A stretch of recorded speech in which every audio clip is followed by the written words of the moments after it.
نحمده ونصلي على رسوله الكريم أما بعد أعوذ بالله من الشيطان الرجيم بسم الله الرحمن الرحيم وما أرسلناك إلا كافة للناس صدق الله العظيم۔ نبی کریم صلی اللہ علیہ وسلم کی مبارک زندگی کے حوالے سے آپ کے بچپن اور بچپن سے پہلے کے حالات گزشتہ نشستوں میں بیان کیے گئے تھے۔ آپ صلی اللہ علیہ وسلم کا بچپن اور لڑکپن عام بچوں اور لڑکوں سے بالکل مختلف تھا۔ مکہ مکرمہ میں آپ صلی اللہ علیہ وسلم اس انداز میں زندگی گزار رہے تھے کہ نہ صرف آپ کے قبیلے یعنی قریش کے لوگ بلکہ تمام قبائل کے لوگ آپ صلی اللہ علیہ وسلم کی مثالیں دیا کرتے تھے۔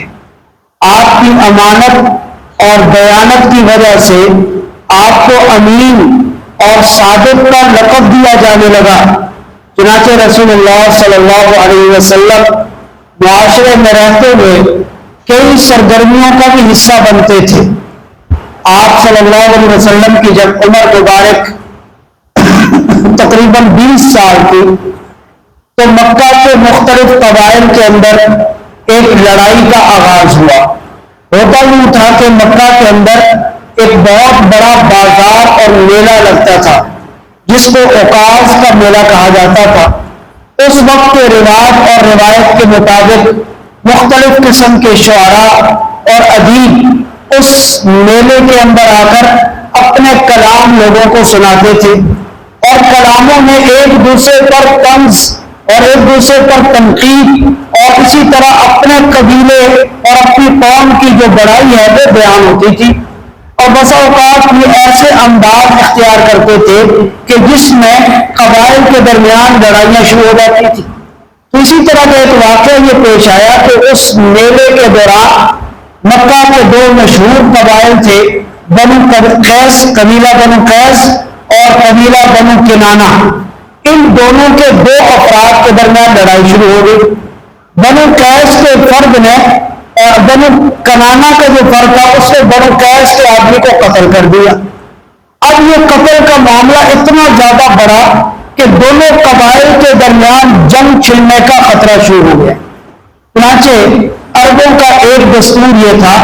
کہ 4 مہینے ان کے ہاں بڑے محترم تھے۔ ان 4 مہینوں میں وہ جنگ و جدال اور قتل و قتال نہیں کیا کرتے تھے۔ ان کی جنگیں پورا سال چلتی رہتی تھی، لیکن ان 4 مہینوں کے احترام میں وہ اپنی جنگیں اور لڑائیاں روک دیا کرتے تھے۔ اور وہ جو 4 مہینے ہیں وہ ذوالقعدہ، ذوالحج، محرم اور رجب،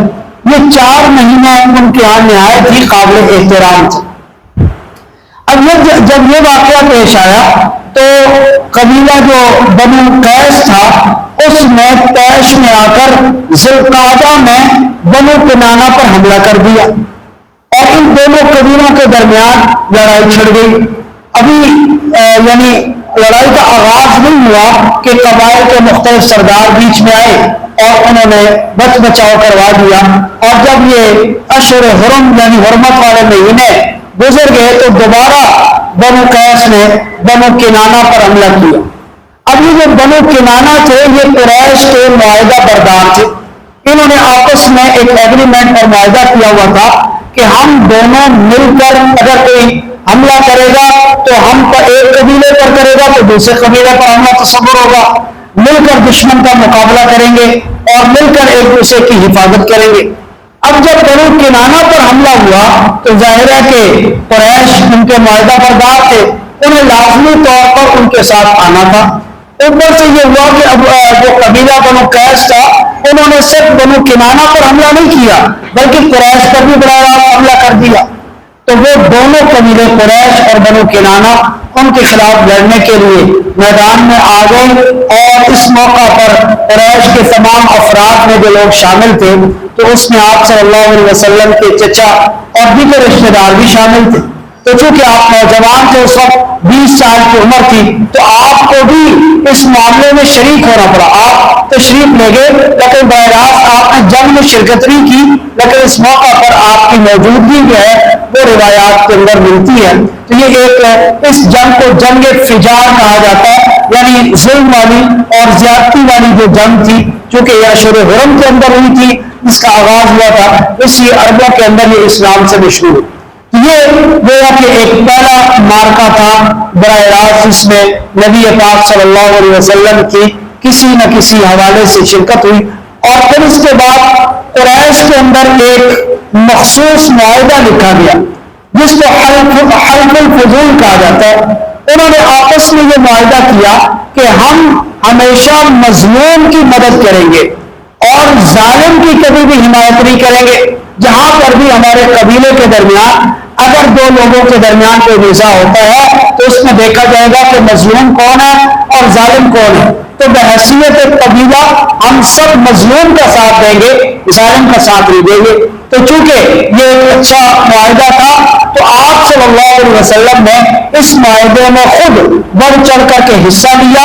اور آپ صلی اللہ علیہ وسلم کا تو مشن بھی یہی تھا کہ مظلوم کا ساتھ دینا ہے, برائی کو مٹانا ہے اور اچھائی کی ترویج کرنی ہے. چنانچہ یہ وہ معاہدہ جو آپ صلی اللہ علیہ وسلم کی جوانی کی عمر میں ہوا اور آپ اس میں شریک ہوئے. جب آپ صلی اللہ علیہ وسلم کی عمر مبارک 25 سال ہوئی تو چونکہ آپ ابو طالب کے زیر کفالت تھے اور ابو طالب کے ہاں رہتے ہوئے بھی آپ صلی اللہ علیہ وسلم نے تجارت کو اختیار کر رکھا تھا. مکہ مکرمہ میں مختلف قسم کے تجارتی جو سرگرمیاں تھیں آپ صلی اللہ علیہ وسلم اس میں حصہ لیتے تھے. تو مکہ کی ایک بڑی مالدار اور مشہور خاتون حضرت خدیجہ بنت خویلد, یہ جو ہے وہ بڑی معروف اور مالدار بزنس جو ان کا کافی مشہور تھا مکہ مکرمہ میں, اس حوالے سے وہ شہرت رکھتی تھی. اور روایات میں آتا ہے کہ انہوں نے پہلے 2 شادیاں کی, یکے بعد دیگرے, اور دونوں شوہر ان کے فوت ہو گئے. ان دونوں سے ان کو جتنی میراث اور جتنا مال ملا تو وہ یعنی ان کے لیے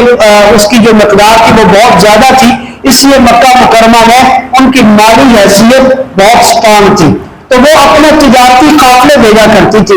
تو مکہ مکرمہ میں یہ مشہور تھا کہ جو خدیجہ ہے ان کا تجارتی قافلہ وہ شام کی طرف جانے والا ہے. تو ابو طالب نے آپ صلی اللہ علیہ وسلم سے کہا کہ آپ اگر خدیجہ کے اس تجارتی قافلے کے ساتھ جائیں تو یہ بہت ہی مناسب ہوگا.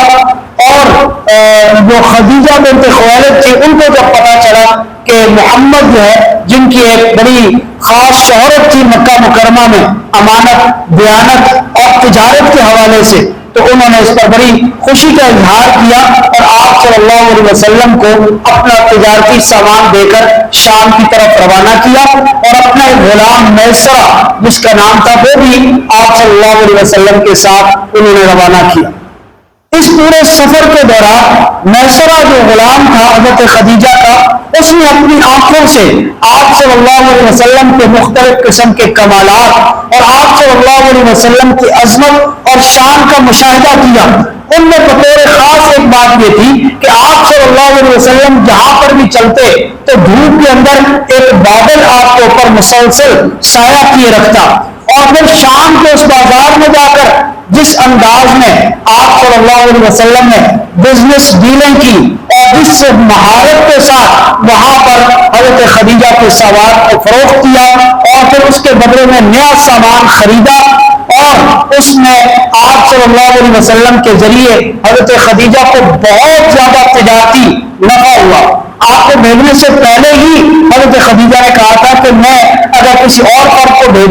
بھیجوں گی تو جتنا اس کو اس پر یا وہ معاوضہ دوں گی آپ کو اس سے ڈبل دوں گی. چنانچہ آپ اس شرط کے اوپر تجارت کے تشریف لے گئے, اور جب واپس تشریف لائے تو حضرت خدیجہ نے اپنا وہ جو پروفٹ تھا یا جو منافع تھا وہ دیکھ کر آپ صلی اللہ علیہ وسلم کو نہ صرف یہ کہ ڈبل منافع دیا بلکہ اس سے بھی 1 گنا زیادہ وہ منافع آپ صلی اللہ علیہ وسلم کو دیا.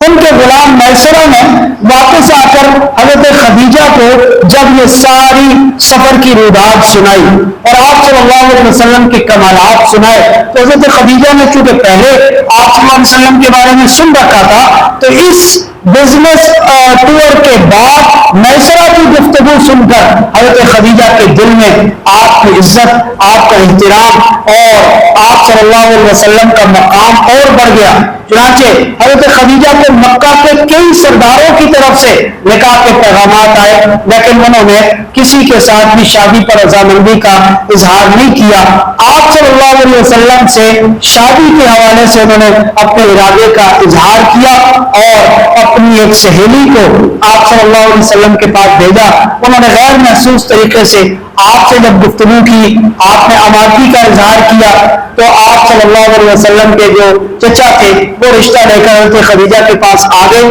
اور اس طرح آپ صلی اللہ علیہ وسلم نے 25 سال کی عمر میں اپنے سے 15 سال بڑی خاتون یعنی حضرت خدیجہ بنت خویلد جن کی عمر اس وقت 40 سال تھی، ان سے اپنا پہلا نکاح فرمایا۔ آپ صلی اللہ علیہ وسلم کا جب حضرت خدیجہ الکبریٰ رضی اللہ تعالیٰ عنہ سے نکاح ہوا تو نکاح کے بعد آپ کے معمولات اور آپ کے معاملات دیکھ کر وہ اور زیادہ متاثر ہوئی اور انہوں نے اپنی تمام تر دولت آپ صلی اللہ علیہ وسلم کے لیے وقف کر دی، لیکن آپ صلی اللہ علیہ وسلم نے ان کی دولت سے کوئی چیز بھی نہیں لی بلکہ خود اپنی تجارت کا پیشہ اس کے بعد بھی اختیار کیا اور حضرت خدیجہ کی تجارت کو، بزنس کو اور زیادہ بڑھانے میں آپ نے کردار ادا کیا۔ آپ کی یہ عادت شریفہ تھی کہ آپ تنہائی کو پسند کرتے تھے اور بہت خاموش رہتے تھے اور ہمیشہ اللہ کی ذات اور اس کی تخلیقات کے اندر غور و فکر کیا کرتے تھے۔ تو یہ حضرت خدیجہ الکبریٰ رضی اللہ تعالیٰ عنہ کے ساتھ آپ کا نکاح ہوا۔ نکاح کے بعد حضرت خدیجہ نے آپ کا بے پناہ خیال رکھا، ہر معاملے میں آپ صلی اللہ علیہ وسلم کی دل جوئی، آپ کی خوشی اور آپ کی راحت اور سامان کا اس انداز میں خیال اور اہتمام کیا کہ وہ یقیناً قابل رشک ہے۔ آپ صلی اللہ علیہ وسلم کی گویا کے دکھ اور سکھ کی ساتھی حضرت خدیجہ الکبریٰ رضی اللہ تعالیٰ عنہ تھی۔ آپ کی جب عمر مبارک 35 سال ہوئی تو ایک عجیب واقعہ مکہ مکرمہ میں پیش آیا۔ وہ واقعہ یہ تھا کہ مکہ میں سیلاب آیا اور اس سیلاب کی وجہ سے چونکہ دائیں بائیں مکہ کے پہاڑ تھے، سارا پہاڑوں کا پانی درمیان میں جمع ہوا اور وہ پانی بیت اللہ کے اندر چلا گیا۔ اب مکہ کے جو لوگ تھے یہ عرب، وہ بیت اللہ کی بہت عزت تکریم کیا کرتے تھے، اگرچہ اس میں انہوں نے بت بھی رکھے ہوئے تھے، اپنے نظریات کے حوالے سے اور بھی کئی چیزیں تھیں، لیکن بیت اللہ کی عظمت اور تکریم کے وہ قائل تھے۔ چنانچہ انہوں نے آپس میں یہ فیصلہ کیا کہ سیلاب کی وجہ سے جو بیت اللہ کو نقصان پہنچا ہے تو ہم اس کی تعمیر نو کرتے ہیں، اور تعمیر نو کے لیے تقریباً تمام قبائل نے بڑھ چڑھ کر اس میں حصہ لیا۔ مختلف قسم کے جو تعمیر کے اندر پتھر استعمال ہوتے ہیں، دیگر جو کنسٹرکشن مٹیریل تھا وہ انہوں نے آپس میں جو ہے وہ مشورے کے ساتھ اور ڈیوٹیاں تقسیم کر کے جمع کیا۔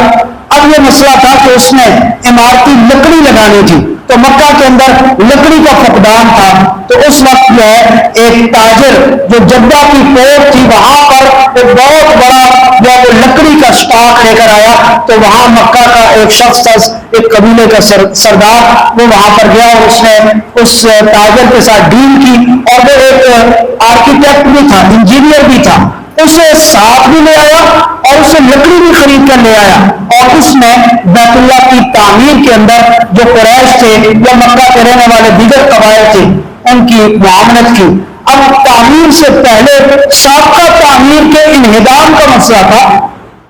کہ سابقہ دیواروں کو کیسے گرایا جائے۔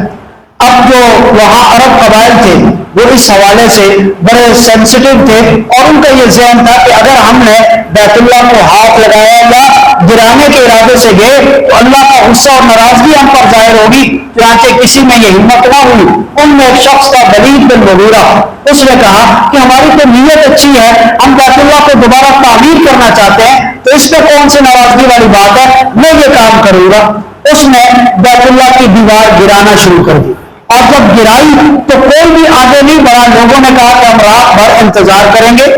اگر ولید بن مغیرہ پر آسمان سے کوئی عذاب یا کوئی آفت آ گئی تو ہم پیچھے ہٹ جائیں گے، اور اگر کوئی نہ آئی تو اس کا مطلب یہ ہوا کہ اللہ ناراض نہیں ہوگا، تو پھر ہم سب اس کے اندر شرکت کریں گے اور حصہ لیں گے۔ اب رات گزر گئی، صبح جب انہوں نے دیکھا کہ ولید بن مغیرہ بالکل صحیح سالم ہے، اب تمام قبائل نے جو سابقہ تعمیر تھی اس کو گرا کر اثر لوگ تعمیر کی، اور تعمیر کے دوران جب حجر اسود کی تنصیب کا معاملہ ہوا تو اس میں قبائل کے آپس میں ایسا تنازع پیدا ہوا کہ قریب تھا کہ تلواریں نکل جاتی اور جنگ ہو جاتی۔ تو مکہ کا ایک ضعیف العمر سب سے زیادہ بزرگ ترین شخص تھا، اس نے یہ مشورہ دیا کہ اس طرح کرتے ہیں، یہ صفا پہاڑی کی طرف سے بیت اللہ کو جو راستہ آ رہا ہے، اس راستے سے آنے والا جو بھی شخص پہلے ہوگا، ہم اس بات کو اللہ پر چھوڑتے ہیں، جو پہلا شخص اس طرف سے آئے گا آپ اس سے فیصلہ کروا لیں گے۔ چنانچہ حسن اتفاق سے اس راستے سے مکہ مکرمہ اور بیت اللہ کی طرف آنے والی جو سب سے پہلی شخصیت تھی وہ تھے جناب محمد رسول اللہ صلی اللہ علیہ وسلم۔ تو چونکہ آپ کی مکہ میں امانت اور دیانت اور آپ کی فہم و فراست کے حوالے سے ایسی شہرت تھی کہ لوگ اپنے جھگڑوں کا آپ سے فیصلہ کروایا کرتے تھے، تو اس پر تمام قبائل بہت خوش ہوئے اور آپ سے درخواست کی کہ آپ ہمارے درمیان یہ فیصلہ فرما دیں۔ تو آپ نے ایک بڑی چادر منگوائی اور اس چادر کے اندر تمام قبائل کو کہا، اس کے اندر وہ حجر اسود کو رکھا اور تمام قبائل کے سرداروں کو کہا کہ وہ اس چادر کے کونے پکڑ لیں اور اس کو اوپر اٹھائے۔ تو تمام قبائل کے سرداروں نے اس کو اوپر اٹھایا اور آپ نے اپنے دست مبارک سے اس حجر اسود کو بیت اللہ کی دیوار کے اندر نصب کر دیا، اور یوں ایک بہت بڑا جو تنازع تھا آپ نے اپنی فہم و فراست سے اور حکمت اور بصیرت سے اس کو حل کر دیا، جس پر تمام قبائل بہت زیادہ خوش ہوئے اور ان کے درمیان جو جنگ کا اور لڑائی کا ایک ماحول تھا اس کا خاتمہ ہوا۔ تو یہ آپ صلی اللہ علیہ وسلم کو نبوت ملنے سے پہلے کے جو آپ صلی اللہ علیہ وسلم کے حالات تھے ان کا ایک موٹا سا نقشہ آپ کے سامنے رکھا ہے۔ اللہ رب العزت ہمیں سیرت طیبہ پر عمل کرنے کی توفیق عطا فرمائے۔ آپ صلی اللہ علیہ وسلم کو نبوت ملنے کے بعد کیا کیا حالات پیش آئے، انشاءاللہ آئندہ کی نشستوں میں اس پر گفتگو کریں گے۔